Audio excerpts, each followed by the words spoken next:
So, who exactly are you with? FBI? NSA? I'm part of a bureau that licenses, monitors, and polices alien activity on the planet Earth. Yeah, whatever. We're here. We interrupt this program to bring you a special report. This is Cheapseat Reviews.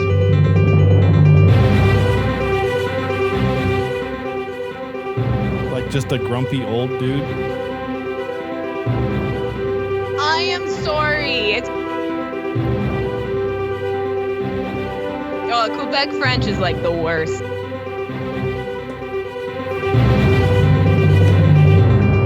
Hello, and thank you for listening to Cheapseat Reviews, the podcast that explores the Hollywood film industry for the greater good. The greater good. Yeah. I didn't have anything fancy for today. Sorry. There's nothing really you can do unless you were going to try to do like the little worm voices, you know? Like, I don't know how you... Yeah, I thought about it, but then it was last minute, and I was afraid it would just sound like complete garbage. So I did. It would also just sound like you're just doing like a Mexican stereotype, so it's probably good that you're right, not. and I don't like to be considered racist. Yeah, let's not go for that. Unless I'm with my grandfather, and then it just happens because he's old. From the hills of North Carolina. Yeah.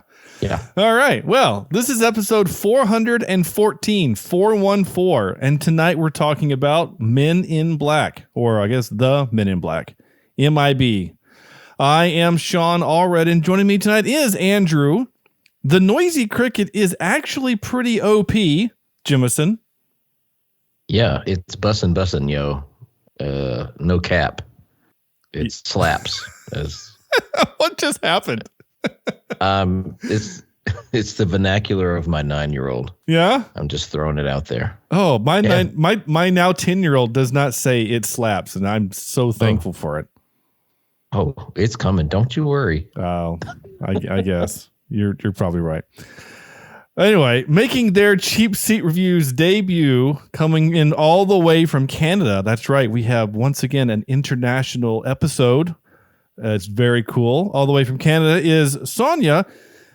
Also lives on a farm that was recently attacked by aliens. It's true. She did. I mean, part of that's actually true. You do live on a farm. And I thought the part was going to be the aliens that was true. But no. Well, maybe. I don't know. We haven't talked recently, so who knows? Yeah.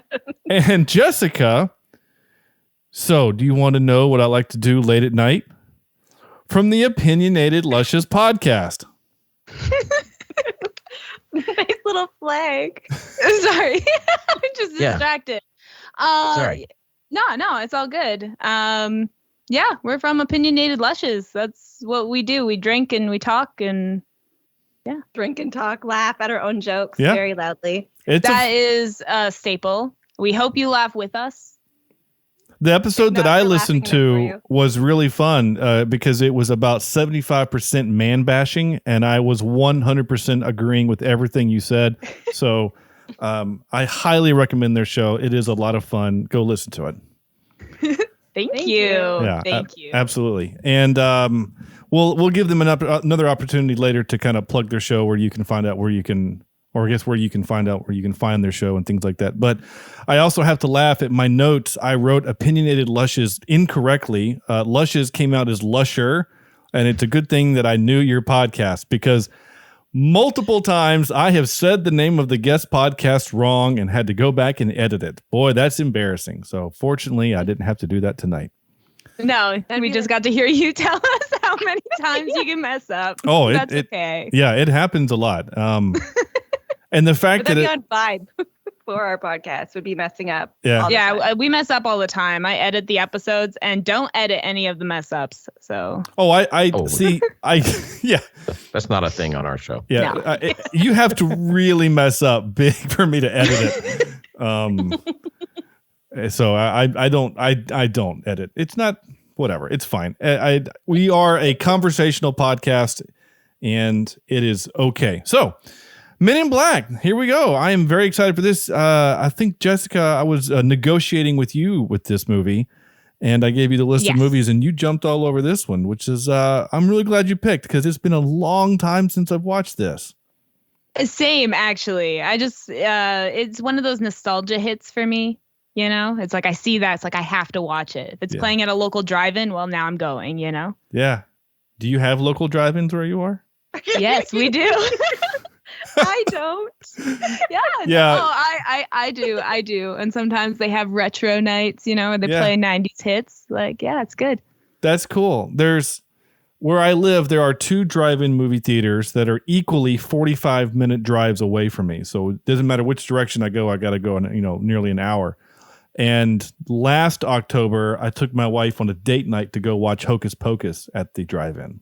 Ooh, that's a good movie. So it was. We're doing that for Halloween, right, Sonya? Yeah, we're dressing up. Yeah, we're dressing up Hocus Pocus style. Oh, nice. The Sanderson adult sister. version.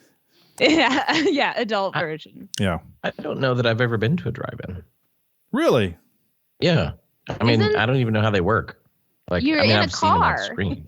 But Yeah. like, how do you It's the hear radio. the movie? You tune into the right radio station, it comes right through your car. Yeah. Or if Do you it's like have to old have- fashioned, sometimes they have speakers that are outside.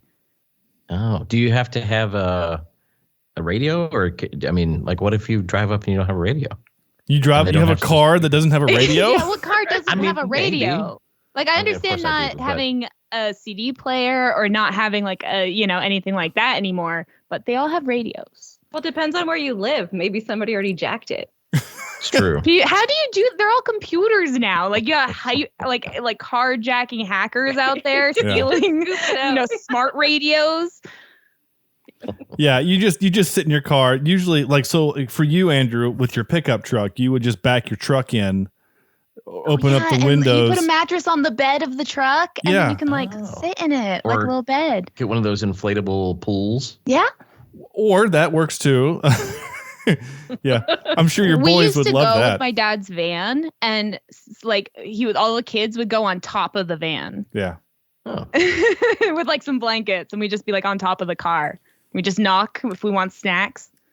Yeah, the first one I went to was in college, but it wasn't anywhere where we live, Andrew. I was visiting with our friend Chris up in New York, upstate New York, and of course, not knowing any better, it was a double feature, and I made the mistake of not turning my car on to let the engine run, so my battery died. So fortunately, the owners there, they come by a little golf cart and they have the jumper, and they will jump and get you out of there, but. Yeah, it happens. I mean, the last one we saw Buzz Lightyear with the kids during this summer, and the person next to me, their car died right after the movie, so I had to give them a jump right there. So they should have signs. No, that happens every time. All the If time. you stay all the way to the end of the last movie, you'll just see like some cars not start and just the owners going around. We have that here too all the time. yeah, it happens. Anyway, yes. So Men in Black at the drive-in theater. Go watch it now, or you can watch it on Netflix, like probably the rest of us did.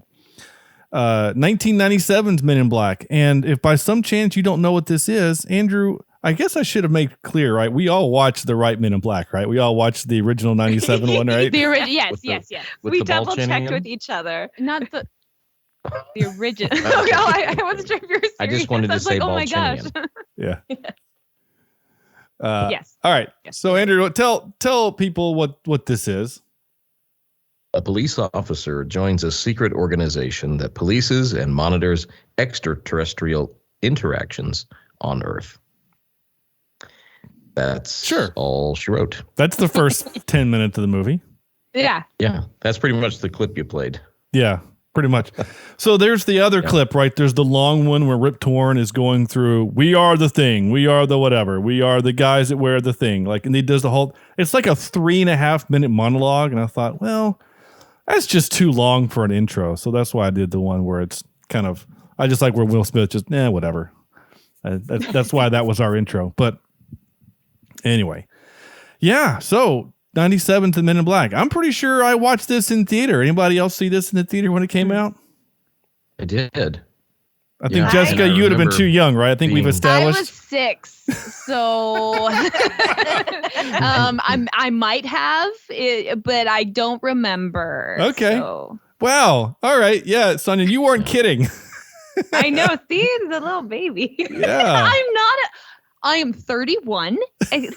I'm in my 30s. That makes me a legal adult. Yeah. Just barely. Just barely.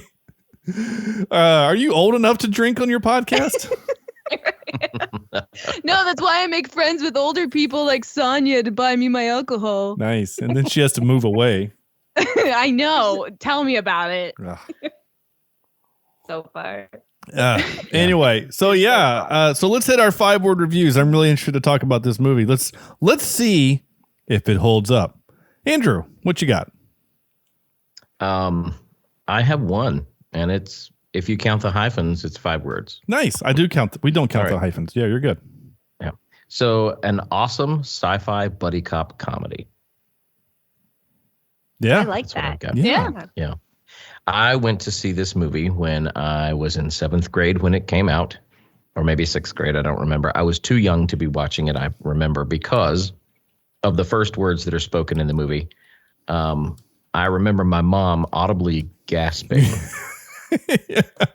And she was like, oh, God, we shouldn't have came. Because the first words are cuss words. And as a, 11-year-old? Something like that. I was probably too young to hear those words, but I turned out okay. Yeah. But no, I haven't seen this in quite a while, and I love watching this movie. It still makes me laugh. The chemistry between Tommy Lee Jones and Will Smith is all amazing. Rip Torn, like we've mentioned, he is just awesome in everything that he's in. God rest his soul. And the Tony Shalhoub, I forgot Tony Shalhoub was in this movie. And that scene just makes me cackle every time I watch it. So there's just so much in this that I love, and I'm glad that we watched it for tonight. Nice. All right.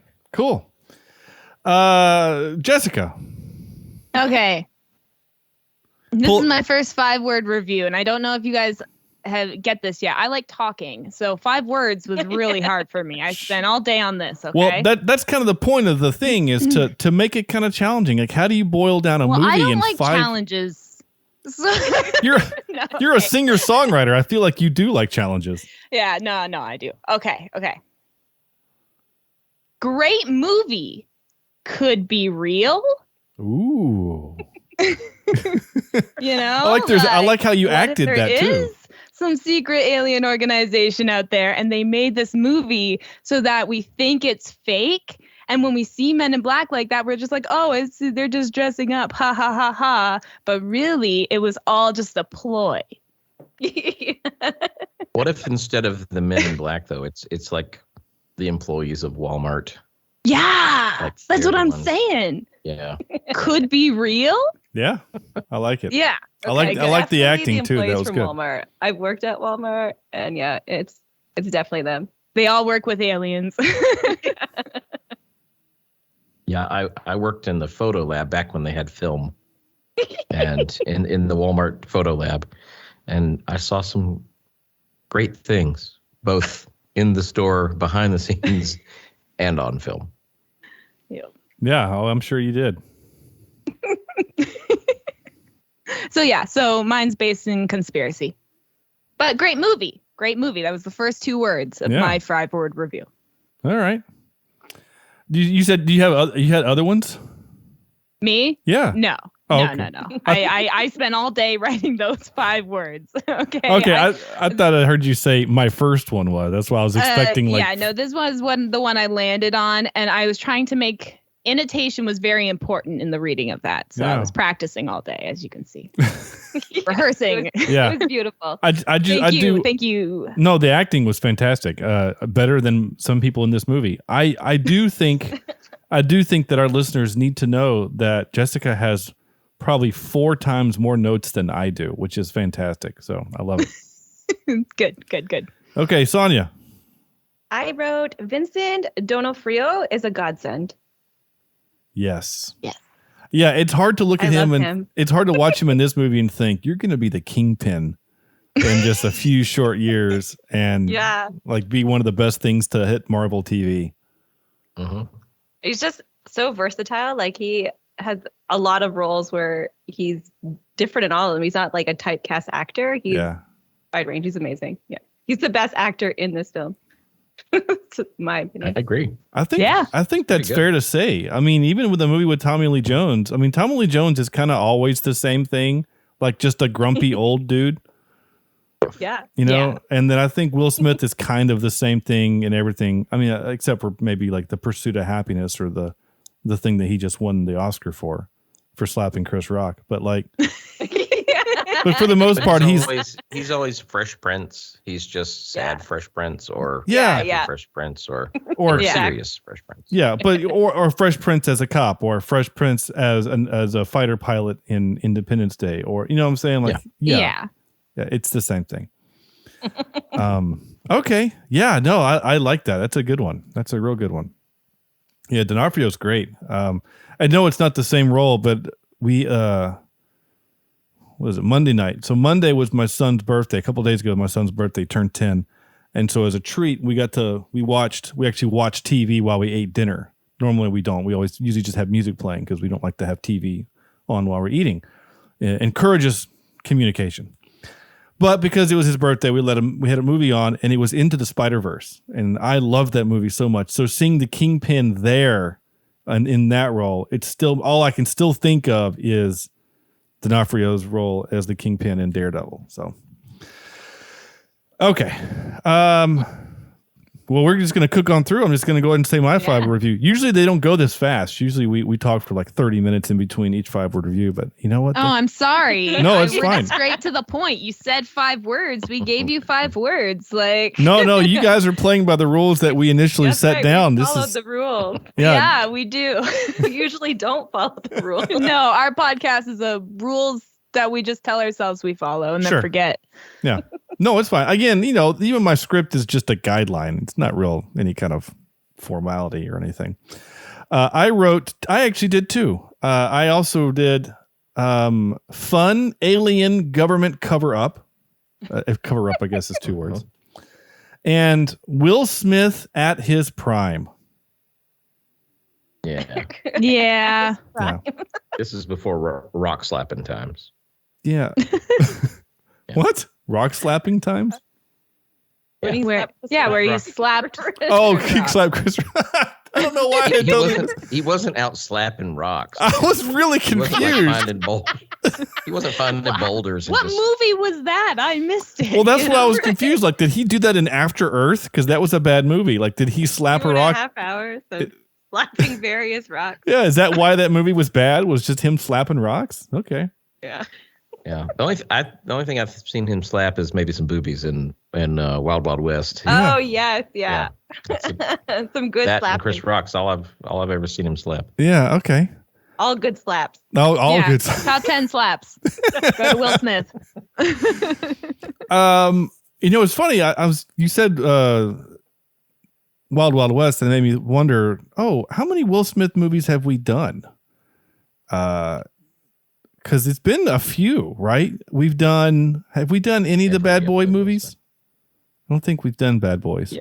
Have we? I don't think so. I can't remember Maybe now. not. Obviously, We we've haven't just done the King Richard. Bad and we Boys haven't is done- just another cop movie, but without the aliens. yeah. So, Let's see. It's the same thing. same thing.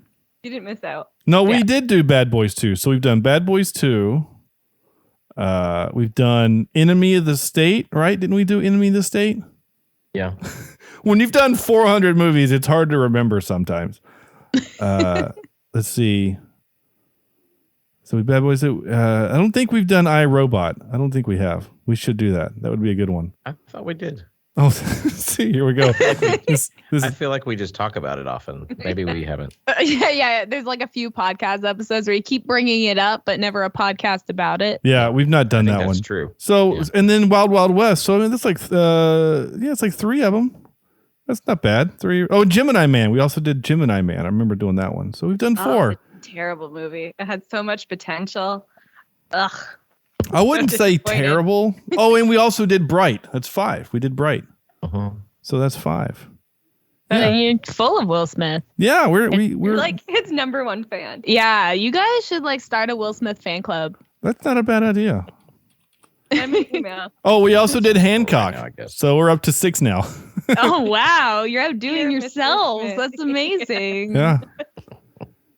You should make like Will Smith your logo now. That's all this podcast is. Will Smith movies. Will Smith movies. You know, well, I will say this about, your punchline there is that like most of the most successful podcasts are ones that are very niche. Like they have a very focused thing, like we are a movie review podcast. We review all movies that are streaming. So we're not nearly as niched as say, like a Star Trek podcast or a Star Wars podcast or only 80s, things like that, and they typically are more successful. And that's also because they probably have more talent.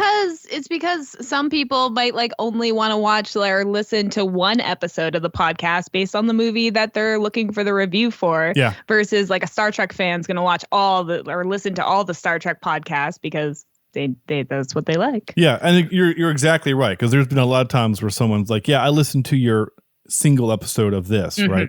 Which is fine. Hey, you listened. I'm down for it. Like whatever. It's not very often we're going to get fans like we have a fan that's going back and listened to all 400 episodes. She started from 1 and has worked her way up. Last week. Denise. Yeah, we keep saying hi to her. She's not going to hear these until I know. Yeah, it's going to be like a fun year for me though. It's going to be like fine. We have like one number one fan, and he's our only Patreon, and we say hi to him all the time. That's awesome. So it's just Hey, that's cool. That's awesome. Yeah. We say hi to her, and we have a couple other ones that are kind of awesome. Diehard. Rosie is a listener. In fact, she's on Twitter right now promoting our Serenity episode. Oh, good job, Rosie. Because I think today was like the anniversary of the first episode of Firefly, I think. It is. Yes. Yeah. And so she's been promoting anyone that ever touched Firefly or Serenity. She's been all over. So thank you, Rosie, if you listen to this, which she probably does, because it's so funny. I'm gonna talk about Rosie here for a second. Rosie will message me if it's a movie she's not sure about, if she wants to watch, and she'll say, "Did your wife like it?" Because she knows that my wife watches the movies with me. And if I'll say, like last week we watched Joker, and she said, "So did your wife like Joker?" And I said, "She did not." And she says, "Then I'm not going to watch it." So. Oh, that's cute. That's awesome. It actually really is awesome. Rosie's the best. So, all right. So, Men in Black. This movie, 97's Men in Black, directed by this guy who I walked away from, Barry Sonnenfeld. And I said his name weird for some reason. Barry Sonnenfeld. He's done, well, a bunch of things, right? He's known for such other movies as he did the first Addams Family movie, which is fun, right? Yeah, no, that's part of my Halloween list. Nice. So, yeah. Nice. And then he did the second one, Addams Family Values, which I also like too. I think that's a fun movie too. I think both of those were fairly even. Yeah. Like it wasn't like a drop at the sequel. It was because they usually do. Like this movie. Yeah. Usually. Yeah. Men in Black 2 is bad. Yeah, Men in Black 2 I did not like. Which he also directed. He directed this one, Wild Wild West. Men in Black 2, something called Big Trouble. He did that RV movie with Robin Williams. Yeah. He did that movie was interesting. He did a handful of TV movies. He did Men in Black 3. He did Beverly Hills Cop, the TV movie. I didn't even know that existed. I didn't either. I'm missing out apparently. We need to dive in here. Hold on. Aaron Foley, a police officer on the rise, tries to escape from under the shadow of his father's legacy in Detroit by busting into rich and famous Beverly Hills. Okay. It sounds great. Sign me up. Yeah.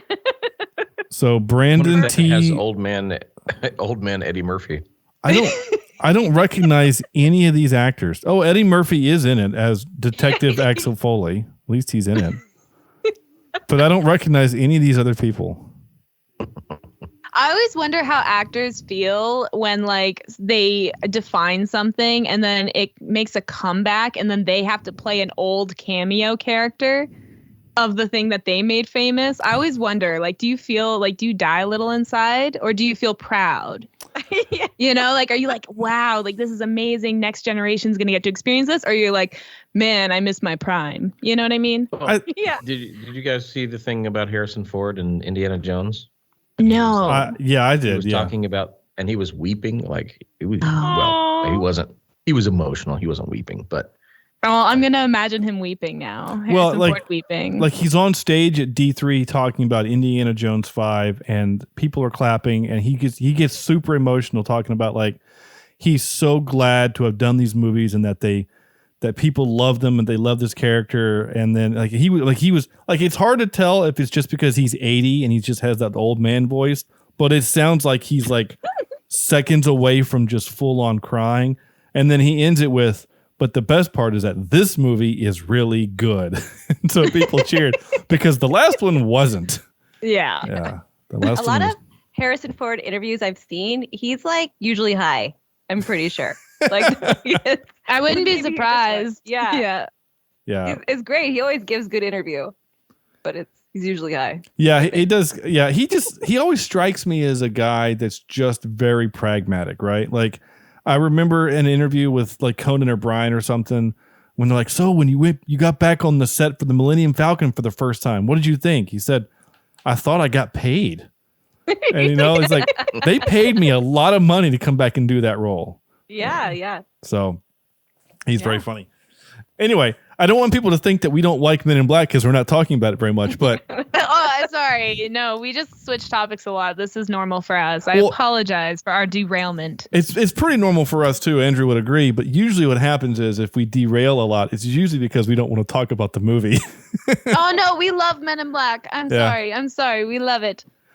This movie I think totally holds up, and I'm really curious, mainly because Jessica has a lot more notes than I do. Some of what you've got written down, because my rule is if I don't take a lot of notes, it usually means I like it. It usually means that I'm into the movie, and there's just not a lot for me to write about because this movie, one, it's short. I forgot how short this movie is, hour and a half.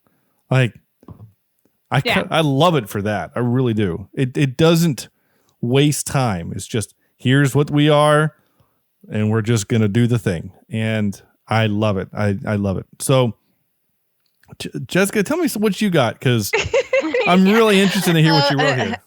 Is this spoilers free, or can I talk spoilers? Oh yeah, this movie's 100 years old. You're fine. I just want to make sure. Okay. So my notes are just me free writing while I'm watching the movie. Okay, so I'll read a couple, and then you can try to guess what scene it's from if you'd like. Turn it into a game. Okay, let me see. Don't sir me, young man. You have no idea who you're dealing with. Okay. And I wrote that as favorite quote. So that was my favorite quote from the movie. I have, I want to know the whole popcorn joke that Tommy Lee Jones was telling in the restaurant. Was that improv? Me too. I want to know the actual right. beginning. He's coming in and he's laughing. He's like, and then she grabbed the popcorn, and then I was just like, what? I don't hear a punchline. Yeah. How'd that joke start? That was just my curiosity. It's for years. Right? Like, what's the beginning of this? I need to know. And like, was it in the script? Was it just laugh, ha ha ha, popcorn, da da da da da, or did he was just like and making fake jokes as he's just laughing at it? Because I've done that with kids. All right, you ready? Yeah. Okay, so here we go. When Kay is in the restaurant with James, the scene starts with Kay telling the punchline of a joke that's likely a variation of the following. So here's the joke. A farmer went to town with his pet rooster to see a movie. Animals weren't allowed in the theater, so he put the rooster in his overalls front pocket and smuggled it in with him into the crowded theater. When the lights were dimmed, he let the bird peek out so it could see. The woman sitting next to him noticed, and she nudged her husband. This man's a pervert. He's got his cock out. Her husband replied, so it's nothing you haven't seen before, to which his wife said, but honey, this one's eating my popcorn. Oh my my gosh, you answered one of my question notes. Yay. That's really funny, actually. I've never heard that joke. Amazing. Oh, That's fine. thank you. Well, all I did was I went into trivia and then just did this the find search whatever. Just typed in popcorn and that's what popped up. So there you go. This is an education show. It only ends with him. And then the wife says, "But he's eating my popcorn." So you miss all the context. You don't know what's eating the popcorn. You don't know why there's popcorn. Yeah. So now we know. And He I was a also love that Will Smith is not at all amused by the joke. Right. Maybe he missed the beginning too. He was just coming out of it. Maybe you're right. Yeah. My favorite part of that scene, honestly, is Tommy Lee Jones's laugh. I could listen to him laugh. It's just great. And so much so that I captured some of it. So there's something that I'm confused about with the flashy thingy. Okay. And it Oh, kind good. of I has have to do notes. with the joke. Okay, good. So the flashy thing, it seems like it affects different people in different ways. I mean, of course, they all forget what's happened, but like he's flashy thing the poor morgue lady so many times that like it lasts for 10 seconds and then she's immediately functional again. But if Tommy Lee Jones tells Will Smith this entire joke and he gets the end, how long has he been coming out of this fog of regaining his memory, or not memory, but regaining consciousness, basically? And even then, he still seems out of it, you know? So to me, that's a little... They of a do continuity issue, but They do explain at the end of the movie when Kay is giving the neuralizer to Jay that it's minutes, weeks, years, or minutes, months, years, or something. There's 3 buttons on the back, and each is correlated to a time. So that's I wonder. That's what I was. See, that's what I've always wondered is, what is that like? Is that you're setting that to how much you're rewinding? Yeah, I don't, and maybe the more you rewind, the longer it takes to come out of it. So if it's like 5 minutes, then it's like 5 minutes to come back. Sense. Or it's like cold We're medicine. theorizing here. We don't. Yeah. I don't know. Dose. I'm not a scientist. Yeah, we obviously don't know. It's a thing that's not real, but you're not wrong, because like if the movie's going to take a moment to explain it, then I kind of want to know how it works a little bit, you know. So I guess that's what you're right. It was like hours, days, years, or something like that. Days, months, years. Days, months. I think. Something. But it had to be something like smaller than days, right? You don't want to lose a whole day, right? It's not like he flashy thing the morgue lady, and she's like, "What day is it?" You know, she was just like, "Hey, who are you guys?" And then he hit her again, and then she's just standing there. And then I guess when those guys that go in, and he's like, "She's gonna need a new memory," and then Will Smith looks at him, "Make it a happy memory." Did they have to flashy thing her again? Probably. Yeah. Like that's what I have. I have long-term memory effects for Dr. Weaver ? Yeah. Like, yeah. Yeah. Like that would explain deja vu, though. You know, like when we experience deja vu, sometimes I do think back to this movie and I'm like, who has flashy thinged me? Right. Yeah. Yeah. It's a lot better than The Matrix, when The Matrix did their thing with deja vu, when he sees the cat, you know, immediately again. That's not deja vu. You just saw the same cat. That I love The Matrix, but that line has always bugged me, like for forever. But yeah, I'm also strange. I did write a hypothesis I have for their testing procedures for Men in Black, if you would like to hear it. Yeah. Okay. So when the one guy, sorry, I'm bad with names of characters, especially. That's fine. But when the head guy is talking to all the new recruits about the simple tasks that they're going to have to do, right? Yeah. And he says, we're going to test your motor skills, concentration, and stamina. Okay. But they only do 2 tests. So the first test was filling out the paper, where, jump scare, the table screeches. That always jump scares me. That's jump scare. Will Smith is the only one to use his large motor skills to grab the big table so that he can use his small motor skills to fill out the paper. So he passed the motor skills test. But see, like I see your point, and I'm not. I mean, I know what you're doing. For me, like that test wasn't I know you're making the joke about, because that's what he says. We're going to test your motor skills. I think maybe that's more about the gun range. I always just took that as critical thinking, right?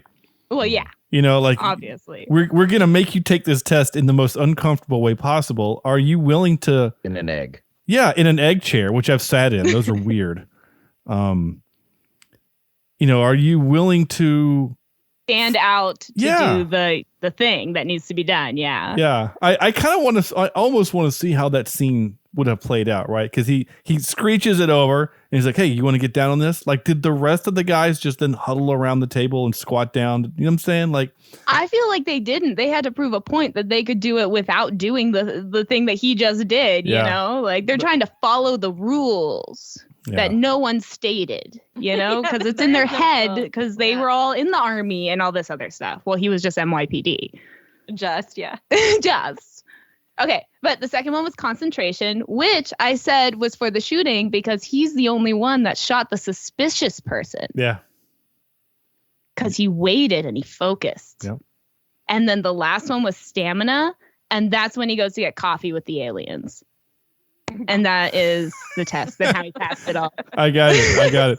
By the way, Jessica, for those listening at home, this is not going to be funny for you at all, but your camera is freaking out right now. I am sorry. It's because I'm moving. I could shut it off. Like, no, it's fine. It's just... I'm very animated. No, I can't help it. No, it's amazing. I really thought it was my eyes. I'm not going to I was like, oh my God, I got to take my contacts out. No, it's because I moved it over, and now I'm like, every time I move, it's like trying to capture me, but it's not working. It's and almost I can't edit it right now. It's almost like pulsating a little bit. It's fantastic. And for those listening at home, you can't obviously appreciate what we're experiencing right now, but she also has behind her left shoulder the head of the mayor from Halloween. Halloween Town, Nightmare Before Christmas. And it's fantastic, by the way. It's a fantastic prop. And it's a lampshade. Yeah, obviously wonderful. I made it. Yeah. No, this is what I was last Halloween. No, that's amazing. Paper mache. That's wonderful. Yeah, and I love that it's in the shot, but it's like because your camera is focusing in and out. Like many faces. I think that's what's happening. I think the camera thinks that that's a face in the shot, so it doesn't know what to do. There you go. Just cover it with your chair. Again, sorry, listeners at home, but that was more for me than anybody else. All right. What else you got?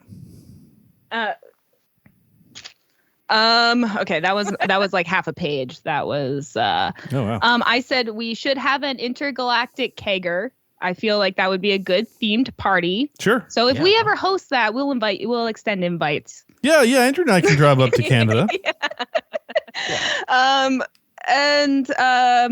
I loved the names because Kay would always come in with like Dr. Leo Manville or Special Agent Mannheim. He always includes man in his. Yeah. And then when he calls, Agent J, Mr. Black, and then he makes the face. And so then he calls him Dr. White. Yeah. But then in the movie, and then after Dr. White, it's like Jay's the one that forgets the names.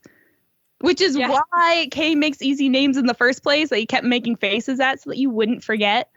So yeah, I thought that was fun. But I mean, like Agent Mannheim, those are like he says it so quickly, like it almost wanted to be like Agent Johnson from the FBI, like especially from Die Hard when he's like, "This is Special Agent Johnson." No, the other one. It's like just make them all the same, make it easy. Yeah. But which is funny, Andrew, if you remember from Enemy of the State, this same joke is used in that movie when they walk in to the store, the electronics store, Gene Hackman says, say hi to Bill. And then Will Smith says, hi, Bill, to the guy who also says hi, Bill back. And then he goes, wait a minute. I thought you said my name was Bill. He goes, I thought his name was Bill. No, your name is Bill. Well, you're going to have to tell me that stuff. Like they do the same bit in that. So anyway, Will Smith doesn't know whose name is, I guess is the point of the joke. He doesn't read the script. Yeah. No. He didn't have your notes there. I have one thing I wrote about the film. I said, if the alien had have known the word caller, the movie would have been a lot shorter. Yeah. It should have ended. Yeah. So... because he called it a belt, and it's not. I get it. English wasn't his first language, so good on him for speaking multiple languages. I'm just saying it would have. But drastically shorten the film. You're not wrong. Ooh, my voice cracked. You're not wrong in that, how is he able to live in New York for as long as he has? I mean, to have a jewelry shop and not know the difference. And a cat. And Did you not buy the collar? Yeah, exactly. He didn't walk into a pet store and say, I would like a belt for my cat.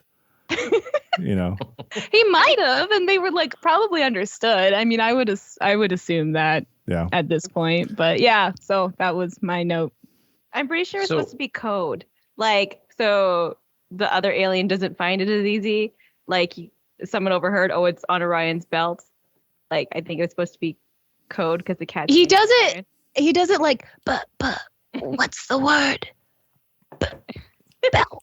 Like that's his dying words. Yeah, so. because she finishes belt, or he does. Will Smith does, because we know the phrase Orion's belt. What's the word? Yeah. So, and then he had it on the word. I got a question about the galaxy. Yeah, is this the galaxy that he is from, or is this just a galaxy that he happens to be in possession of? Because if that's the galaxy he's from, how did he get out of that tiny little marble? I think, I think he lives in our galaxy, but that was a galaxy, somebody else's galaxy, and they talk about it being a power source. Like you can use that galaxy as like the greatest. It's the greatest power source in something. So, yeah. I think he just owns that galaxy. Yeah, he's just when God. I first watched the movie to that galaxy. Many years ago, I thought that was his home galaxy. Oh, sure. And then this time watching it, I was thinking, there's no way that could be possible unless you could shrink down and jump into there somehow. He's just, well, he was very small. Maybe that he was like a giant of his kind. I mean, he's still responsible for it, which is an interesting idea, to be responsible for something that, what I'm saying, to be responsible for potentially trillions of lives, and you put it on your cat. That's I wouldn't trust my cats with that at all. So it's there. This is the thing that's going to go lick its butt for the next 20 minutes and then throw up. It's just. Yeah, but in the end credit scene, you have like kids playing with galaxies like they're marbles, right? Yeah. Maybe the aliens are just insignificant little playthings. Oh, is it like Whoville on snowflakes, but it's all these aliens and marbles? Yeah. Yeah. Yeah. Dr. Seuss was right. Dr. Seuss was right.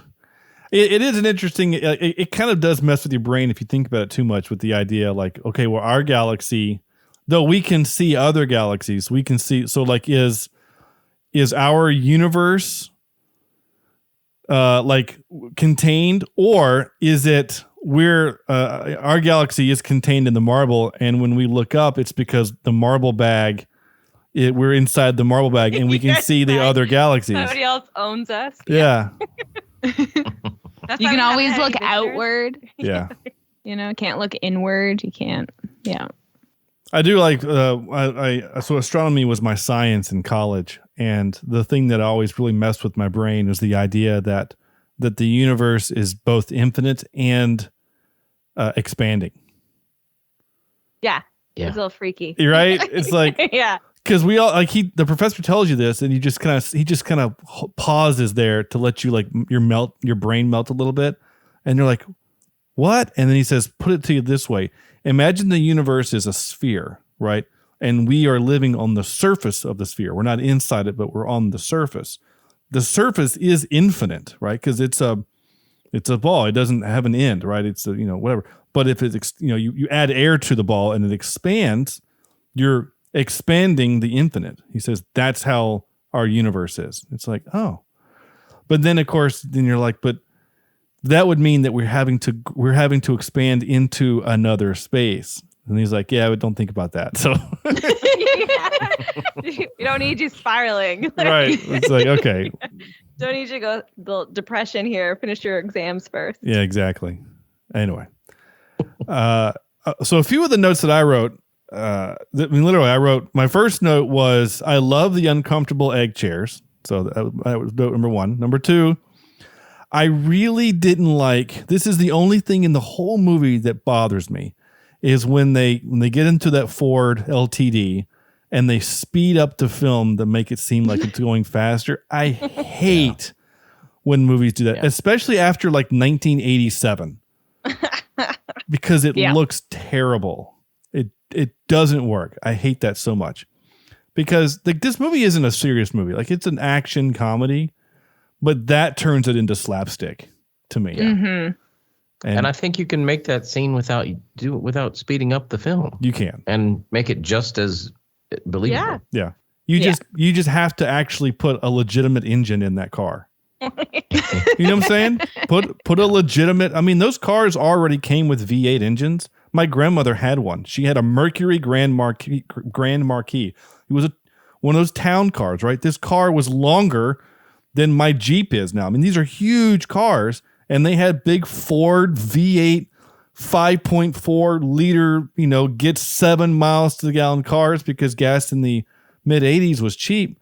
Once you get past it was cheap. So you could build cars like that. And she had one. I mean, I could rev the engine and the car would shake, so anyway, that point, it's a dumb thing, but it annoyed me. Also, something I keyed on this time only, when they go visit the farm, right? And she asks him, do you want some lemonade? And he says, oh, yes, please. And Will Smith drinks some lemonade and then squirts it back into the cup because it's terrible. I think it's because she doesn't have any sugar because Edgar took it all. Yep. Yeah, definitely. That's a good catch. And I never picked up on that until this moment, like this time watching it. And I've probably seen this movie 7 or 10 times easily. And it wasn't, I just thought she just made bad lemonade. But then I thought about it, like maybe she just doesn't have any sugar because he took it all. He gives that look like it's really sour. Yeah. Yeah, it's just all lemon and water. Yeah, lemon water. Delicious. Which makes you think, then why did she make it? Like if she knew it was good. It was probably all she had. It's like you always have to invite. Like if someone comes to your house, you're supposed to offer them a drink. So she was like lemonade. That was all she had. The gag is funny. Oh, okay, yeah. So I wrote the gag is funny, but you need to tell Jay what it does. That's for the noisy cricket, right? Oh, right, yeah. So you would never hand someone a firearm and not 100% explain what it is. Yes. This is the American, in me that does have a gun in the house, but like. That would never happen. It's an agency, right? They are like the CIA, NSA, whatever. Even if he's a cop, so obviously he knows how to handle a pistol, but this is an alien gun. He's never handled this thing. And I know it's for the bit, and Tommy Lee Jones kind of does it, where he's like Will Smith is holding it, and then Tommy Lee Jones goes, whoa, he kind of pushes it, so it's not facing him. But he needs to say, hey, this is a legitimately powerful weapon. When you shoot it, you will fly back 30 feet for some reason. Like you need.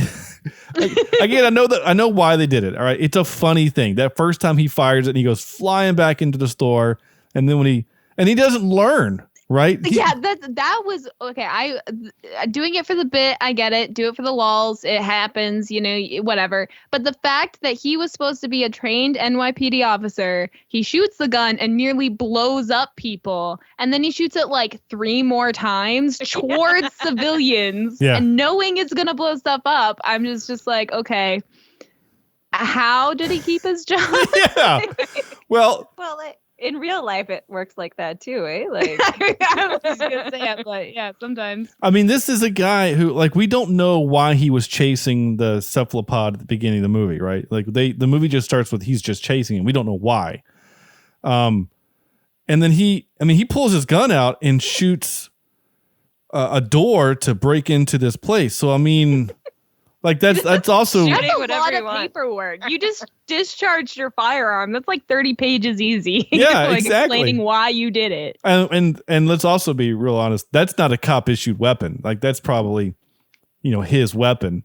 Well, that chase scene. Why is he the one in the orange jumpsuit? That was a little confusing. Oh, yeah. You know, like he's supposed to be a cop and he's in an orange jumpsuit chasing another guy. And I'm just like, I mean, he's in jumpsuits until he's in the Men in Black suit. But just that one happened to be orange. And I was just like, oh, that's general prison attire in movies. Yeah. So. And then he adjusted a lot too. Like it was not practical at all. No. Not for chasing. I do like the kind of back and forth he has with the other cops, though. Oh, yeah.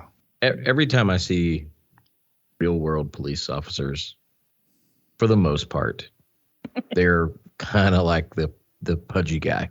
Yeah. No offense to any police officers that are listening, but they all resemble a thumb. There is a look. There's a thumb look to the stereotypical chubby donut police officer. Yeah. Yeah. Now I do know some mostly state troopers that are kind of buff. Yeah. But the local cops. Well, and in the neighborhood that I live in, 3 houses down from me is a cop. His name's James, and he's the nicest person I think I've ever met. And he is a former running back, a college running back, and tried out at the NFL, went to the NFL Combine, went to a couple tryouts, didn't make it.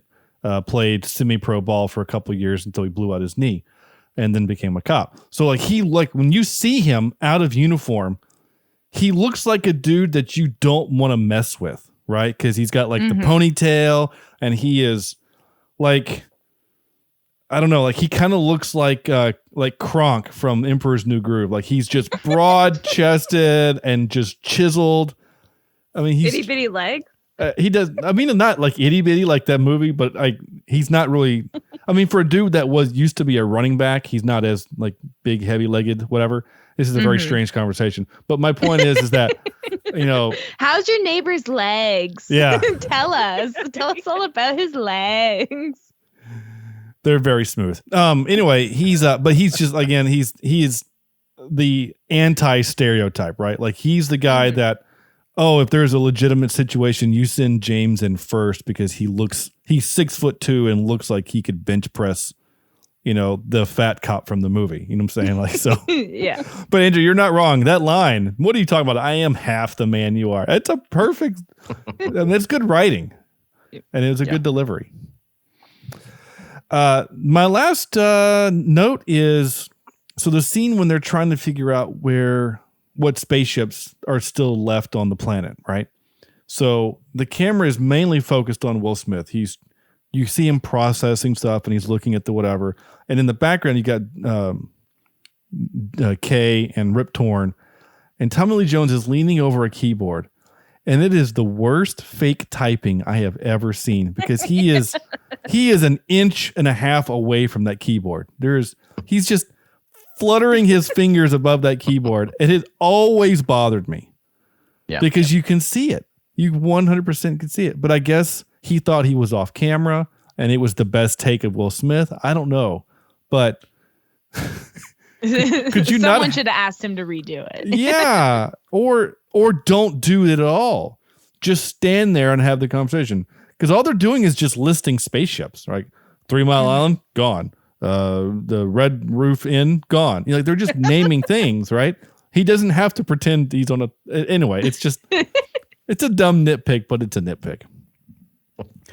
So that's it. That's all of my notes. That's literally it. I did have one note that I'm surprised you didn't bring up.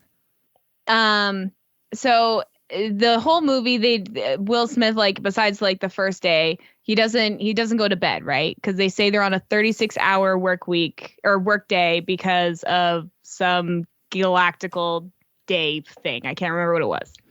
But then at the end, they say that 1 hour is a standard galaxy work week, like a standard galaxy week. So I was confused how one was working a 36-hour day while 1 hour was a standard galaxy week. So so he said that the twins, which was Wiggle and Bob.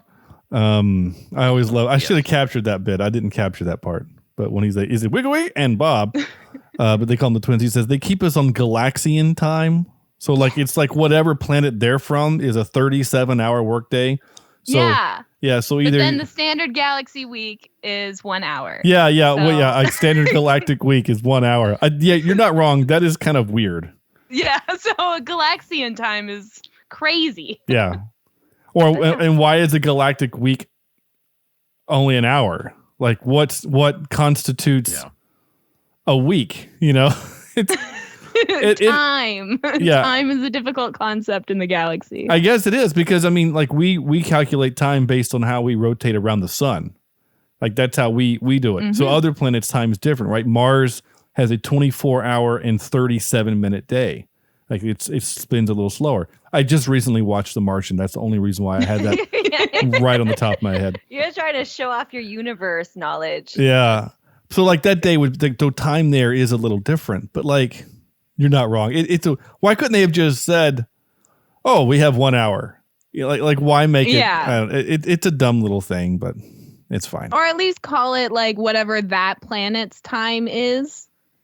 You know, they can call it a Galaxian, so why is their time standard? Like, you know. Yeah. Oh, it's the Galaxians, and therefore they're giving us their work week is our 1 hour. Mm-hmm. You know, it's like, wow, how do they have time to build spaceships and travel across the stars when? Oh. That was my question at the end. I was left with that. So how many work weeks do you work in a day? I work 40 weeks. 40 week work month. I don't know. it's hurting my brain. Yeah, it is a little bit. Yeah. Anybody got any other notes? I have one. Yeah. Did you catch that this is a Marvel comic? I did only when my wife said, I didn't know this was based on Marvel. To which I That's then exactly what I thought. And then I said, this is an Amblin Entertainment movie? I didn't know that either. Yeah. So it caught me off guard. I thought, I wonder if this will ever be a part of the MCU in some form or fashion, if they just throw in a little nugget somewhere, just like a little Easter egg into one of the just have Men in Black in the background of every scene. Guys in suits walking around. Just point them out. That would be kind of neat, especially since at this part of the MCU we've established that aliens are real. Yeah. You know, I mean, if they can have Howard the damn Duck show up, why can't they have Men in Black? Yeah, exactly. Yeah. Exactly. I'm with you. All right, we ready for some clips? Yes. Yeah. All right, here we go. I mentioned Tommy Lee Jones's laugh earlier. This is just 4 seconds of him laughing. We got a winner here. I just love that. It's just I love that. I love that. That's great. All right. Here's Will Smith saying Will Smith things. NYPD means I will knock your punk ass down. I probably said that 100 times when I was in high school.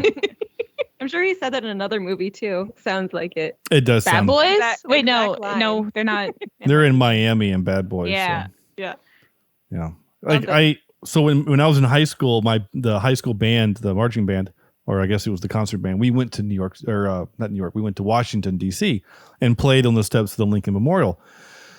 Well, it was cold, and we didn't know it was going to be cold, so they had a street vendor there selling ball caps, and so a bunch of the guys bought those knitted hats. We call them toboggans here in the state, but it's a knitted hat. Toques, yeah. Toques.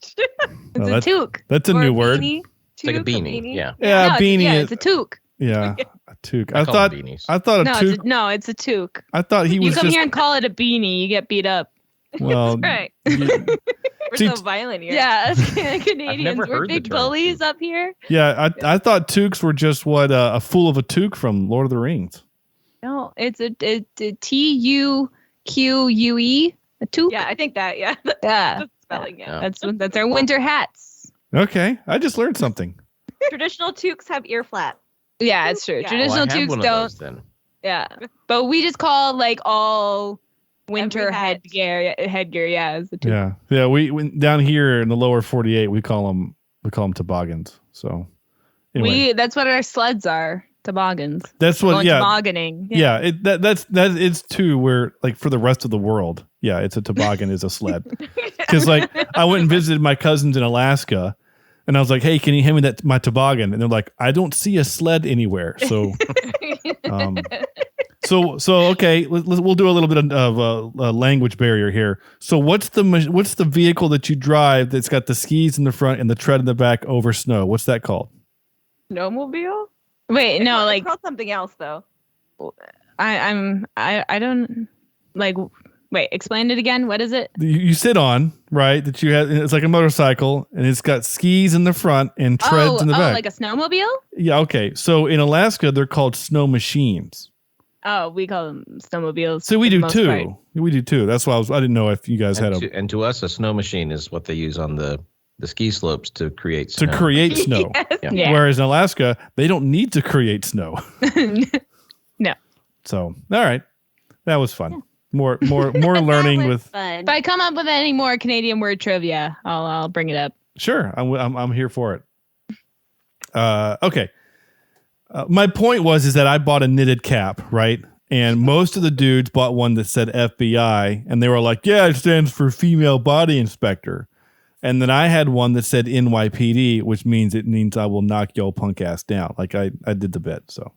No, that's good. Yeah, Good. that was a long story. I apologize. Okay. No, it's my fault. My fault. Well Sorry. worth it. No, I learned that it was well to learn about the toque. Fool of a toque. See, now every time I see that scene from Lord of the Rings and he says "fool of a toque," I'm just going to assume he's talking about his hat. Yeah, his winter hat. His winter hat with the ear It was flaps. confusing for us Canadians watching for the first time. Too. Oh, I'm Don't sure. worry. Yeah. You're getting the full Canadian experience here. See, yeah, the last Canadian we had on, he didn't give us this information. This is great. He's fake Canadian, Ooh, not real. I'm not going to tell him that. There's like a swear word that's only in Canada. Ooh. Are you talking about the one that starts with T? Yeah. Oh yeah. Toronto. Yeah. No. It's not Toronto. Toronto. Toronto is a dirty word. Did you see Toronto Man? Toronto Man. That's right with the T's? What? They made a whole Toronto. movie called Toronto Man, and I all the noticed. actors said Toronto. Toronto. That's not how you pronounce Was it. this only in Canada? Was this a Canadian production? No, 'Cause- it was what it had Kevin Hart in it. Yeah. Right? Yeah, it had big actors in it. And They pronounced everything wrong. yeah, they pronounced it wrong the entire movie. Toronto? And all us I Canadians actually were like, found that out the hard Toronto. way. You mean the man from Toronto? Yeah, whatever. Toronto Man. Toronto. It's got. I I took my family to Toronto this summer to go to a Toronto Football Club game and just explore, which is where this came from. Nice. And I was basically told when I got there, you cannot say Toronto. And I said, well noted, and I will not make that mistake again. I'm sorry. People are crazy about it. Yeah. Like, Yeah, like it went viral on Twitter when that movie was released. How bad it was in Canada. a lot of Canadians can't pronounce their T's apparently. So like it's offensive. Yeah, I'm, to our culture. I'm still a little confused as to why. It's Toronto. I don't know. We're lazy speakers.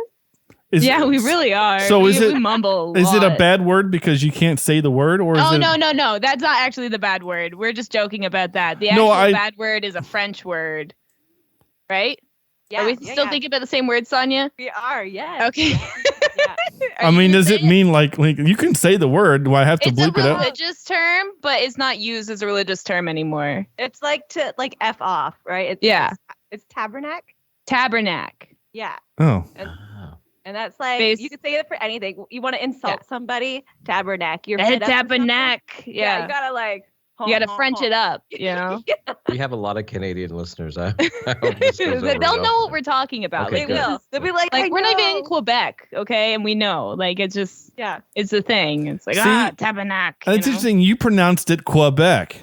You pronounced it like Americans do. I've always been told it's Quebec, like with a K, Quebec. That's how I was taught by my Quebec. my Californian Yeah. grandmother. Quebec, yeah. It's Quebec. Quebec. I say Quebec. Well, What? if you have a French accent, it's Quebec, you know. Quebec. Yeah, it's like- Quebec, Well, you know? Like It's the same thing with. I always say Cuba instead of Cuba. I was always told that it's Cuba. So I've never My heard the husband's accent. from Quebec, so I love that. So, by the way, this Man from Toronto is it's a Netflix film, Yes. and it stars Kevin Hart and Woody Harrelson. The world's deadliest assassin and New York's biggest screw up are mistaken for each other at an Airbnb rental. This looks fantastic. The trailer has been playing while I was just now. I mean, it's got a 5.8 on IMDb. But I bet you a lot of that was from Canadians just downvoting. Oh, Kaylee Cuoco is in this Big too? news in Canada, okay? It was released and so many people were like emotionally damaged, okay? So Woody Harrelson's character is the man from Toronto. I'm going to say that from now on like that because of you.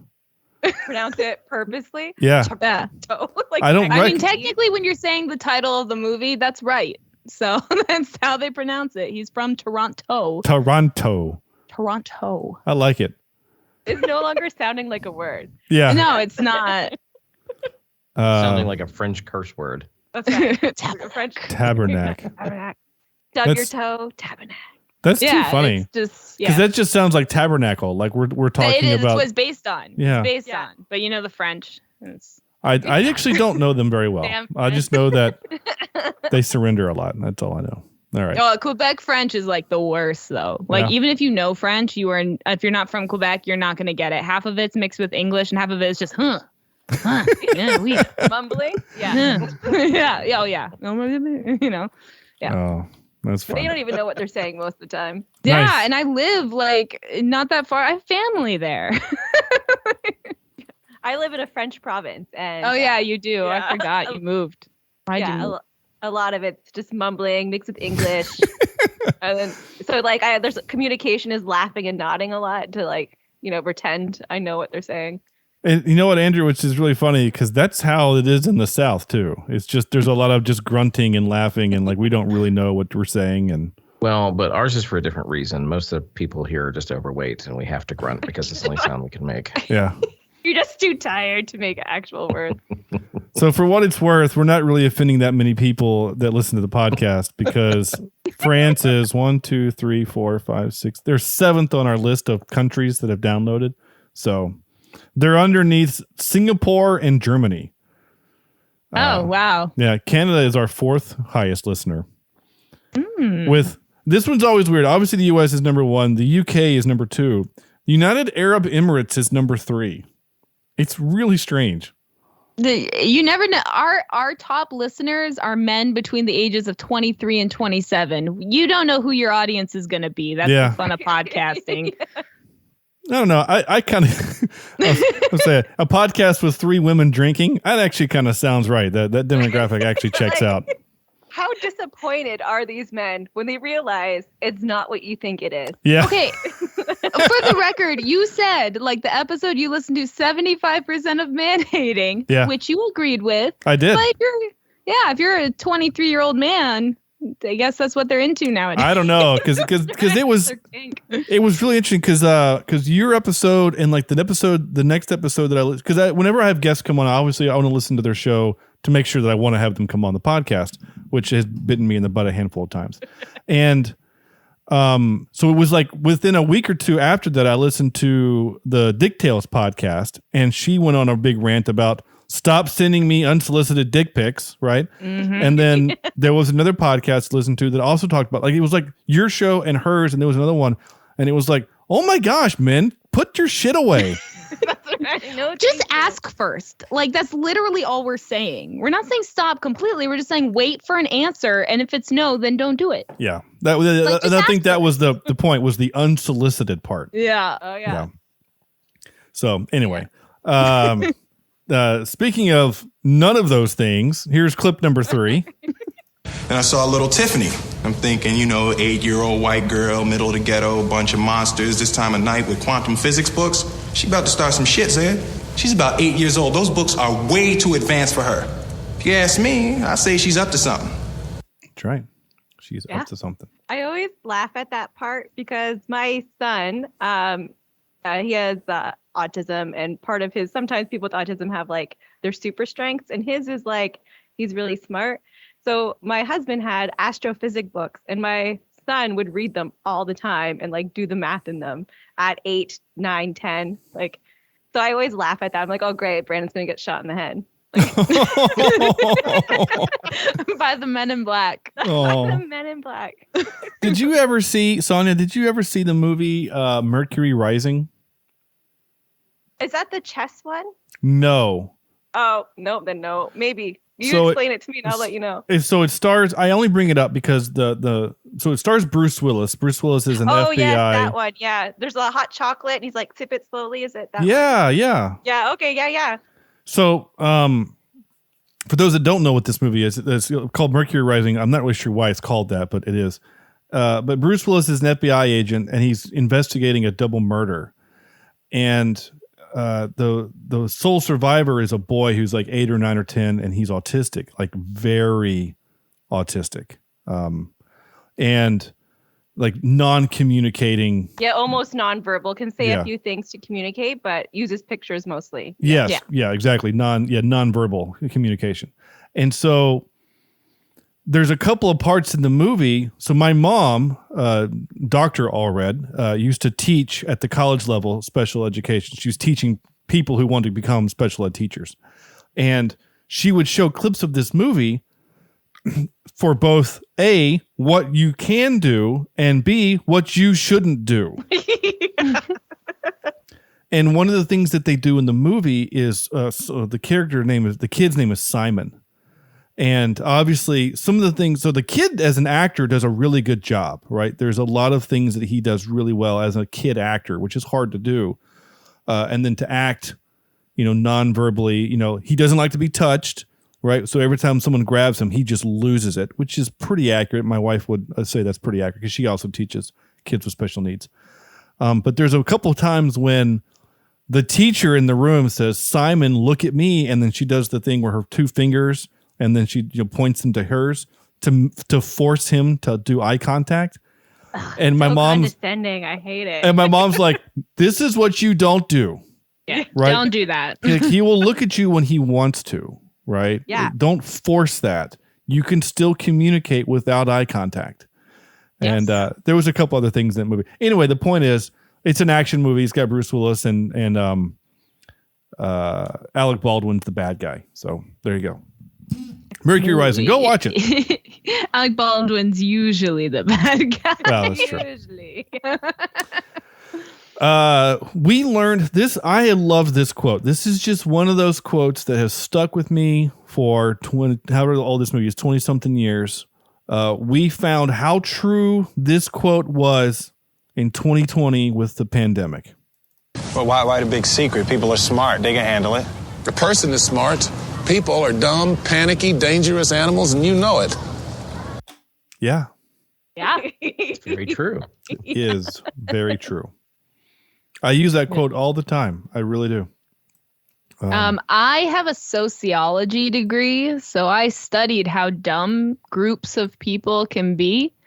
So yeah, we're pretty stupid the bigger the group, Yes. Yeah. Another quote that I love, I'm pulling from my clips here, but one of my other favorite quotes from a movie that also has Will Smith in it is, "This is a stupid problem to have, but it is a problem nonetheless." I love that quote. Now you get past the fact that there's rats in the background and whatever, but I love that quote because at my job, I can't tell you how many times I'm looking at this project going, this is a stupid freaking problem, but it is a problem nonetheless. Okay. This is where they say the name of the movie. You are no longer part of the system. You are above the system, over it, beyond it. We're them. We're they.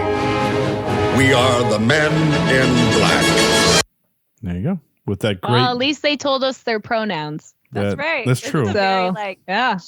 Like non-binary friendly. Very ahead of their time. Yeah. Very, yeah. Yeah. Yeah, they even use fellas when he's talking to the cops at the beginning, and there's a woman there, and he uses fellas as a gender neutral term. Yeah. He's ahead of his time. Great. Yeah, this is great. So it is curious.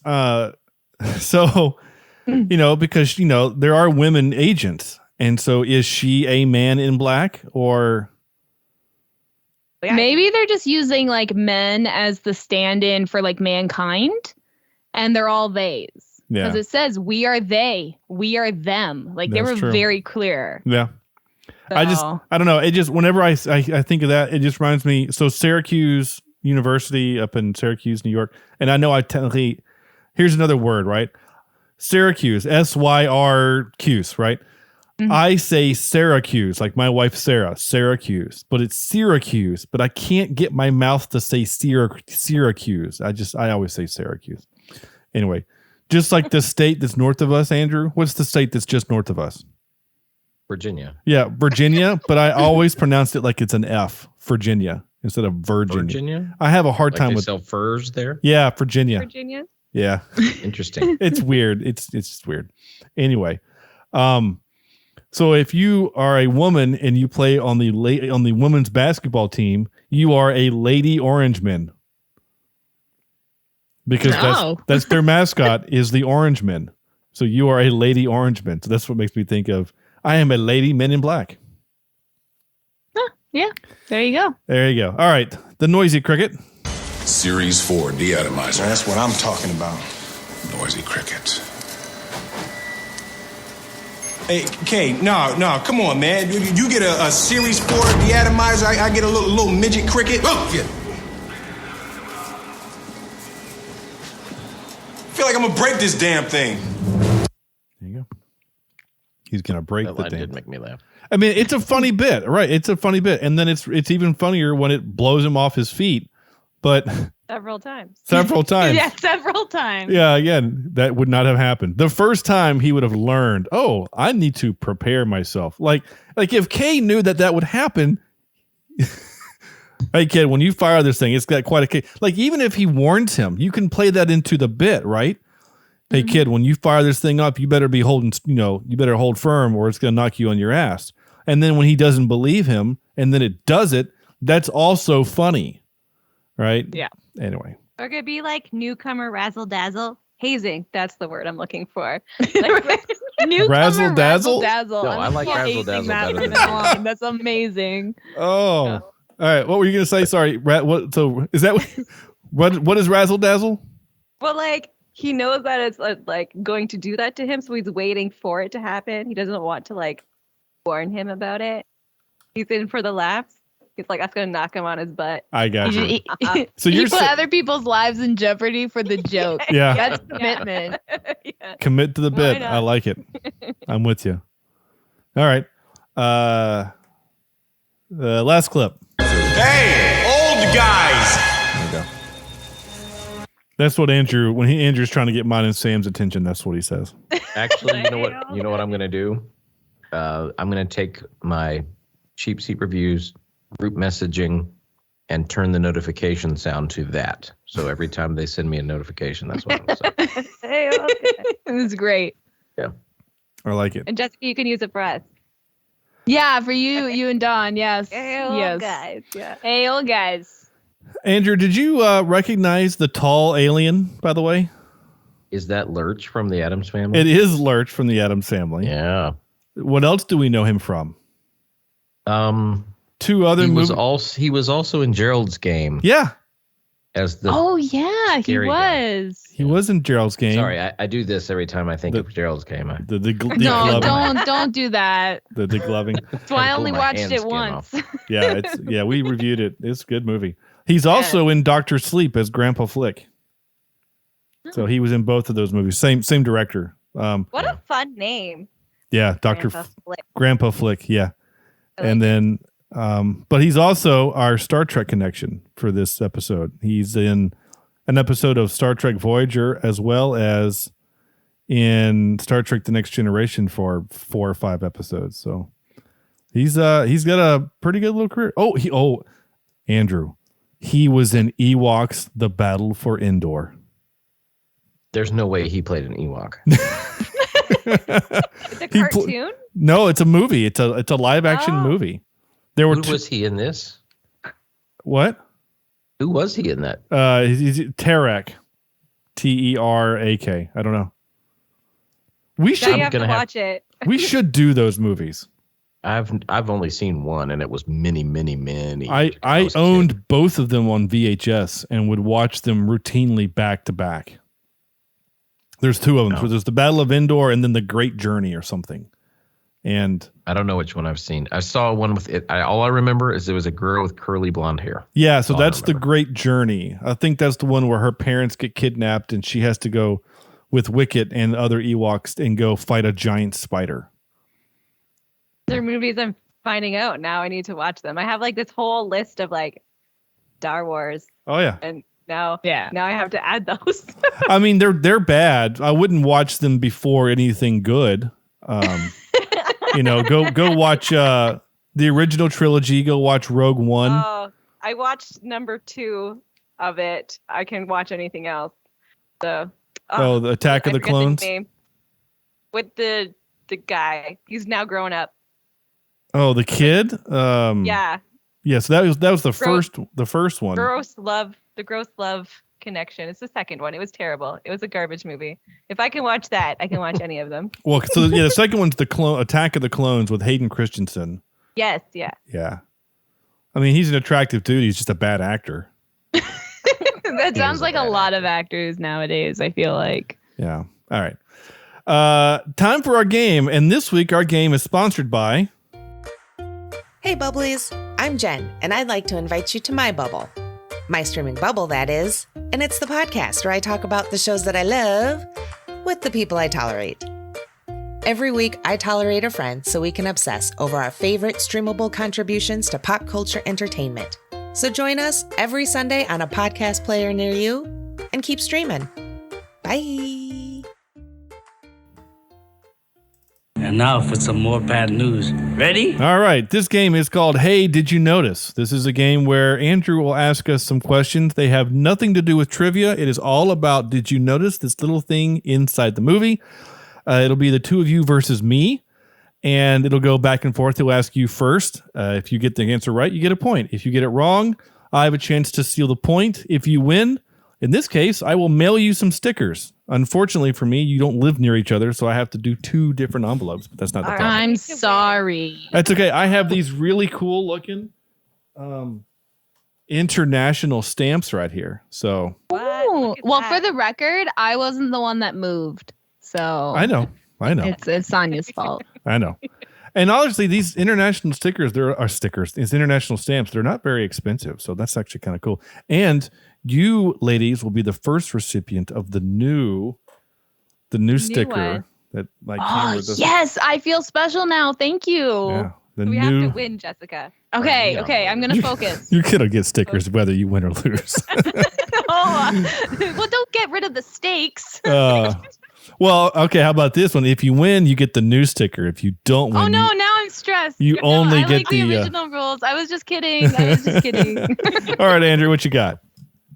Okay, so the first question goes to Jessica and Saunya, and if you don't know the answer, I'll go to Sean and he can steal the point. Okay. Okay, so your question is, Jay shot little Tiffany because he felt like she was the biggest threat.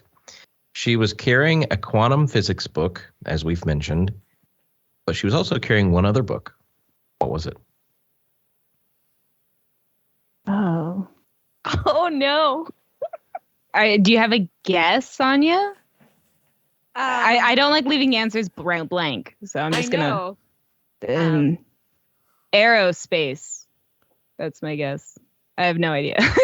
All right, Sean, I'm gonna swing it to you. It was some kind of mathematics book. Wasn't it like quantum mathematics or it's something math? Was it Relativity? Relativity. Stupid relativity. I know. Relativity was the name of the book. Dang. Yeah. All right, Sean, this question is yours. Yep. According to Kay, what was the date that aliens first made contact? I don't remember. 1967. I don't remember the actual date. April 1st, 1967. That is incorrect. Okay. Jessica, Saunya. Do you have a guess, Saunya? May. May. Any day. I think it was, I don't know, was it like April 10th, 1957 or something? I don't know. I have no idea. It was, sorry, I already moved the question. It was May. It was March 2nd, 1961. Oh, at least it started with an M. 61. You're so close, Sonya. So close. Okay, so this question goes back to Jessica and Saunya. While chasing the cephalopod, Jay, or Edwards at the time, jumps onto a New York Post truck in order to chase him down faster. According to the advertisement on the side of the truck, how much did the New York Post cost in 1997 when this movie was made? $1.25. That was close. I was going to say $1.99. Sean? 75 cents. It was 50 cents. 50. Oh my Dang. gosh. Remember the good old days? Oh. All right, Sean, this is yours. On the MIB main display, Kay asks and Bob to pull up a map of some aliens that are under surveillance. Included on the screen are celebrities. Al Roker, Sylvester Stallone, Newt Gingrich, George Lucas, and Steven Spielberg. What celebrity was on the same screen that Jay's third grade teacher was on before her picture was pulled up? Gosh dang it. The only other one I recognized was Danny DeVito. That's it. Oh. There you go. Oh. Good job. Oh. That's the only one I recognized. I thought that one would be the hardest one to get because he's only on there for a second and then the teacher takes his place. Yeah. And then when the teacher goes away, he comes back for just a little. He's like second. trying to get in bed or something. Like he's laying down. He's trying to get comfortable. My eyes only go to this because it's the strangest thing on the screen. There are some other people in that scene. I don't know who they are. Yeah. I think one is from the Jeffersons or from the Cosby Show. I don't know exactly. And then there's a guy in a like suspenders and a suit. I don't know who he is at all. All right, so let's see if you can tie this up. I do have a tiebreaker. So We'll do our best. Sean, Saunya, here you go. Yeah. What brand or make of the truck does the Bugs ship crash into at Edgar's farm? Ford? Yeah, like it's either a Ford or a Chevy. Those are the only trucks I know. Do you know other trucks, Saunya? Do you know the differentiating features of these trucks to differentiate their brand? No. You live in the country. I drive a caravan. I don't know. You have a guess? Okay, 50-50 shot. Saunya, you guess. Ford. Okay, Ford. Final answer. Sean. I don't know what I actually thought it was a Ford too, but now it's not. I'm going to say a Dodge Ram. Yeah, that's a truck too. It was a Chevy. Oh, no! I was so close. Sorry. That's a 0.5 if I do say so myself. I got half a point on that one. I still lose, but at least I'm not walking out empty-handed, you know? But on this show, even when you lose, you still win. Yeah, that's right. Yeah. So here you go. The known aliens visible are Al Roker, Isaac Mizrahi. Isaac Mizrahi. He is known as I don't know. He's an actor. He's an actor.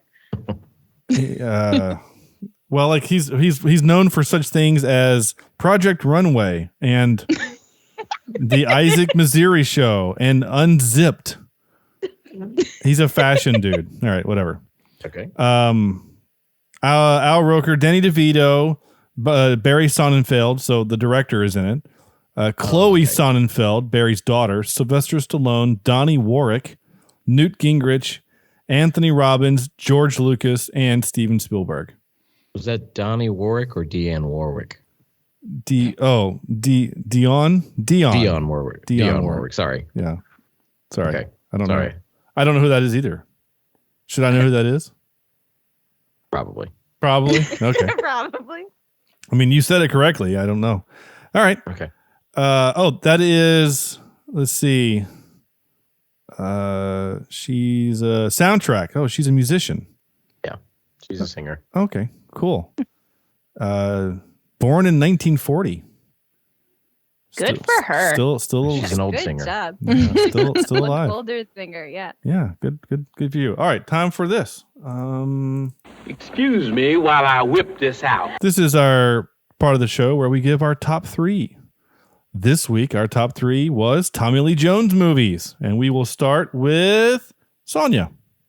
Okay, so I'm not a big Tommy Lee Jones fan, but like looking back, there's a lot he's actually in that I've seen. But my 3 favorite is the Captain America, the first movie, because I'm a big comic book fan. Okay. And then my second is Small Soldiers, because that's just like the best movie ever.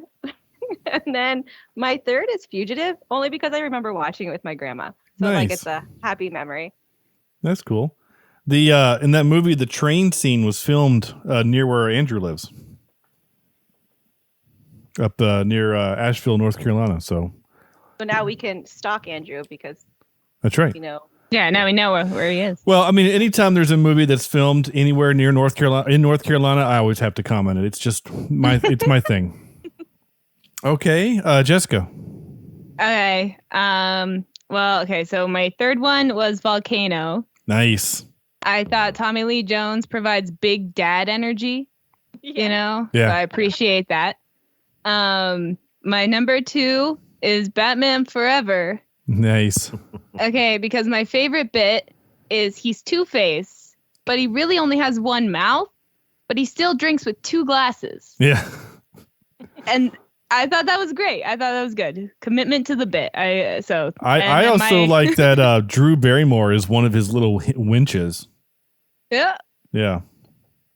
Yeah. No, it's a good movie. I wasn't sure if you guys were gonna like make fun of me for that, so I was No. like, no, it's good. It's a good movie. We'll make fun of you for way more things besides that. Okay, perfect. Because there's a lot I'm sure you can find. And then my number 1 is Small Soldiers, because I had the action figures. Nice. Of the Gorgonites? Yeah. Gorgonites? Yeah.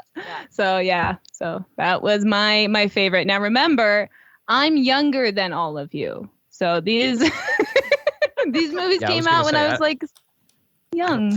I think I may have seen that once. And I didn't even realize they had action figures for that movie. Oh yeah, they did. At Zellers. Yes. Was it Zellers? But yeah, no, and so yes, that was like my big movie as a kid, was watching Small Soldiers. Cool. Okay. Nice. So you both have mentioned 2 of mine, so I switched them out. So my number 3 is now going to be Space Cowboys. I like Space Cowboys. My number 2 is an action film called Rules of Engagement with Sam Jackson and him. He's a lawyer, and that's a neat movie. I like that movie a lot. Bruce Greenwood is also in it. And my number 1 is Blown Away, which we also did for the movie, where he has a really terrible Irish accent the whole time. It's great. That's amazing. I don't think I've seen it. Now I want to. It's a late 80s, early 90s, like 90, 89, 90, something like that. He's an IRA bomber, and he's going after Jeff Bridges, who is a former IRA bomber turned bomb disposal unit guy in the Boston PD. And they there's a lot of bombs in it and things like Forrest Whitaker is in it also. Oh, I love Forrest Whitaker. It's a good movie. We did it for the show. It's a good time. If you like, 90s, early 90s, it has one of the really coolest you'll ever see explosions in a movie. They blow up an old like a paddle wheel boat. And when they blew it up and they did the stunt, the explosion was so loud that it actually broke windows on the other side of the bay in New Jersey. So, oh, wow. Yeah, it's pretty cool. Andrew. Okay. I had also put Volcano and The Fugitive on my list. So I'll start with my number 3, which is also one that you've mentioned, which is Space Cowboys. I really like that movie. I think it's good. Number 2, I have Double Jeopardy. Yeah. With someone that Sean has actually ran into. Ooh. Ashley Judd. That's a fun little. Basically, when the DNC, the Democratic National Convention, was in Charlotte back in 2015, 2016. She was speaking at a women's panel along with Michelle Obama and a couple others, and I was working the event in the building as a tech, and as I was walking towards backstage to help break down, she came around the corner and we physically bumped into each other. That's how she broke her leg and then had to be put on a stretcher and carried hours away to a hospital. None of that part's real, but she is okay, I was worried. No, but she is a tiny woman. She is very short. I mean, she's like 5'1", 5'2". Like I was afraid I was going to hurt her, right? And so we have that awkward moment where like, oh, excuse me. And then you do that thing where like you're trying to get past each other, but like you take the same step, right? And then until finally she just stops moving and then just smiles. So she was very lovely, but like that's my whole interaction. It's not like, I got to talk to her or whatever. It's just like I almost knocked her over and then that was the end of it. So, but whenever Ashley Judd gets brought up, we like to make the joke that I ran into her. So there you go. No, it's good. It's good. My number 1 was U.S. Marshals. Yeah. I really like that movie. It's what is it? Tied in with The Fugitive, right? It's technically a sequel. Yeah. Yeah. I like it better than The Fugitive, to be honest. But yeah, that's just a personal preference. I actually saw it first before The Fugitive. And then when I watched The Fugitive, I was like, oh, it's the same thing. It's the same people. It's the same people. It is. I mean, but The Fugitive is about Harrison Ford, whereas U.S. Marshals is about Tommy Lee Jones. Yeah. So. All right. Well, Twitter has chimed in with some really fun stuff here. And as I hit the refresh button, we're still getting more people in. All right, here we go. Attitude Era Wrestling Review Podcast, who we had on a few weeks ago, says also Space Cowboys, The Fugitive, and U.S. Marshals. Let's see. The FSF Popcast says Men in Black, The Fugitive, and Batman Forever. He likes the Two-Face part. There you go, Batman Forever. Screen Nerds Podcast says Volcano, Rules of Engagement, and Emperor. I was going to be curious if I was going to be the only one that says Rules of Engagement. Let's see. Mr. D at Ace. Oh gosh, what? Sipowitz or Sipovich. Anyway, it doesn't matter. It says The Fugitive, Men in Black, and U.S. Marshals. Well, because it ends in WICZ. In Polish, that's a Vich sound because my wife's Polish, and so her maiden name is Protakovich, but it's WICZ. So. Wheel of Horror just simply says this movie is due for a rewatch. So thanks there for not participating correctly. Jeez. Read the tweet. I know. Gosh, dude. And then Dude Exactly Podcast says Cobb, Men in Black, and The Fugitive. So there you go. That's it. Thank you, Twitter people, for participating as always. And of course, you can go to @CheapSeatCast there to participate in that, and you get your name read out loud on the show. How cool is that? Sometimes not correctly. Most of the time, not correctly. I guess it's not a very good shout out if I can't read your name. All right, time for this. Wait, what's supposed to happen? That, Daniel Radcliffe, is the part of the show where we give this movie a score from 0 to 10. And we will start with Andrew. It sits happily on IMDb at 7.3 out of 10. I like this. There's a lot of nostalgia. There's very little that I don't like about the movie. I do agree that the fast motion speed up of the film in the car is a little wonky. But, I thought the animations, which CGI, I don't know. I guess there were some CGI in there too. I didn't have any problems with it. Usually older movies like this, you do find a little bit of an issue. I didn't see much, to be honest, and I don't think we talked about that. So I'm going to go higher than IMDb. I'm going to say a 7.6 out of 10. All right. Jessica. Sorry, my cat's being dumb. No, you're fine. Does it have the galaxy I on? I also agree with higher. This movie came out when I was like 6 years old. So the nostalgia like hits really strong with this one. So like, yeah, for me, it's like an 8. All right. Yeah. Cool, Saunya. Yeah, I'm going to go like high as well. I watch this as often as I can. It has like cute little bits. Like at the end of the movie, it like has no aliens were harmed like in making of it. So I thought that was cute.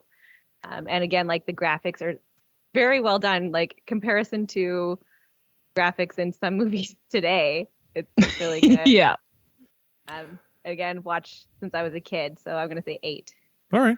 I think it helps that the movie isn't CGI heavy. Like you know what I'm saying? Like there's the bug, right? And yeah. And the makeup team for Edgar suit, that was so yeah, well done. that's really well done. That's just good practical effects and D'Onofrio just really trying to figure out how do you act like you're a bug inside. How do you act like you're a bug inside a skin suit and your skin's slowly rotting away? Yeah, and he did a really good job. I mean, a really really good job. And but yeah, you're not wrong. It's funny. I hadn't even thought about it. I mean, the bug. Yeah, you can tell the bug is CGI, but for 97. And this isn't a big budget film. I didn't talk about what the budget was, but this isn't, Jurassic Park level budget. So, $90 million, estimated $90 million. That's in 97. In 97. That's actually a pretty good size budget. That's actually more than I thought it was. But it made $589 million worldwide. So it made its money. So good for them for making a good movie. But you should have stopped. At that one. Stopped at that one. Yeah. I agree. I also like this movie a lot too. And I don't know, how does the math work? I can't do an 8, but I'm going to give it an 8.1. I like this movie a lot. It's a good time. It's a lot of fun. It's just a good popcorn movie. And it's also one where you can kind of turn off your brain and just enjoy it, and so. And I think because it's short enough, it's a good like old person bedtime movie. Yeah. Like, like if you started at 9, you're not worried about it, like getting up the next day. You're not you can wrong. Get it in and go to bed. There have been multiple times when I'm picking movies to like offer you, I'll look at the runtime first and go, ooh, do I really want to offer her this movie? Do we want to watch The Godfather in its 3-hour runtime? Maybe not. That does occasionally. Now, sometimes the guests will pick, "Hey, I really want to do such and such." It's like, ugh. I mean, when we did Lord of the Rings. We did the Lord of the Rings trilogy. Those are 2.5 hour long movies. I mean, it was rough. When we did Return of the King, we had to do. I had to break it in half, 2 days. Yeah. Because at the end of the night, by the time the kids go to bed and I actually get to start the movie at 9, That's what I'm saying. 9 o'clock. That's movie starting time if you want to go to bed good, Yeah, exactly. When I ever watch The Lord of the Rings, I watch it with The Hobbit, all of them, and you watch them all the same day. Like that's like a long day. You have to watch them in one sitting. Okay, Saunya came to my house for Christmas dinner. Like I was having like a whole family friends Christmas dinner. She came on. I told her she could put whatever she wants in front of on the TV because we're having like 20 people all eat in the living room, the biggest room in the house. She put on The Mandalorian. So for Christmas dinner, we watched The Mandalorian as a family. All the episodes. That's a perfect Christmas show. Yeah. Like not just one episode. No, we watched episodes. Yeah. Like it was on all Christmas dinner. Some people do Home Alone. Some people do The Christmas Story. No. Mandalorian. It's right there. Mandalorian, yeah. I love it. All right.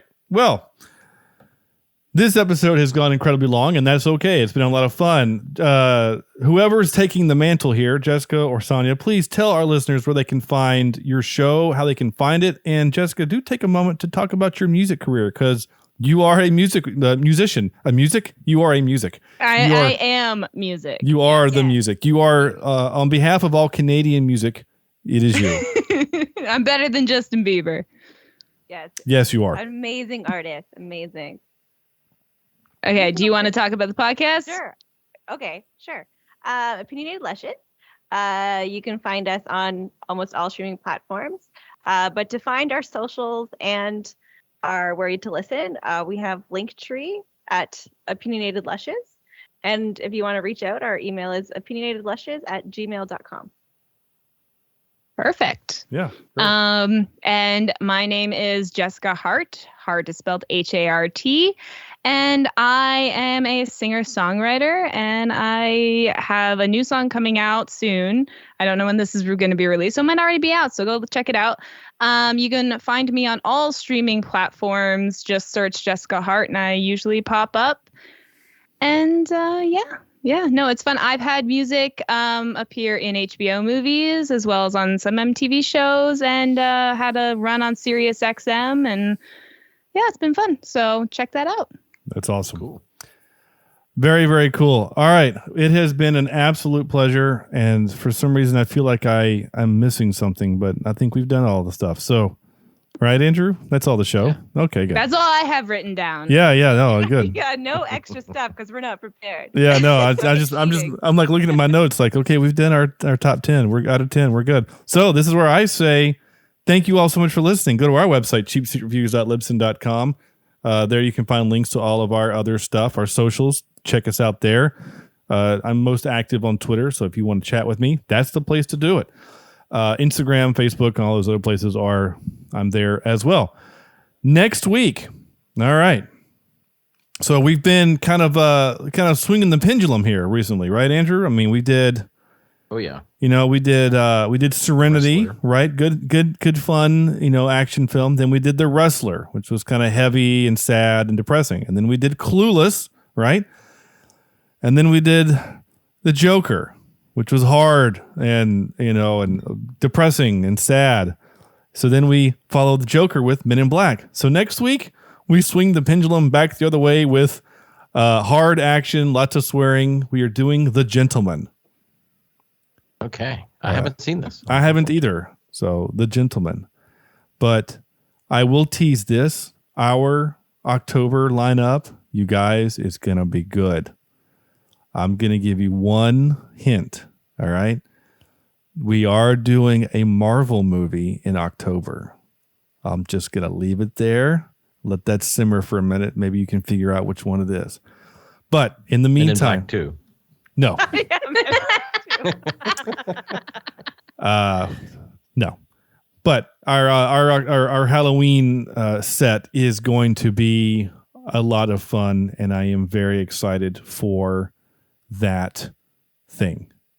That's going to do it for us. So on behalf of Andrew, Saunya, Jessica, and Sam, this is Sean saying thank you all so much for... Oh, yeah, by the way, Sam's not here tonight because he's sick. I should have said that like 3 hours ago. Anyway, he's sick. We just thought he was really quiet the whole show. His controller battery went to sleep, and he just never unmuted himself. He just didn't know what to say. Yeah, he had nothing to say about this movie. He's sick. Anyway, on behalf of all those people I just said, this is Sean saying thank you all so much for listening, and we'll see you next week for The Gentleman.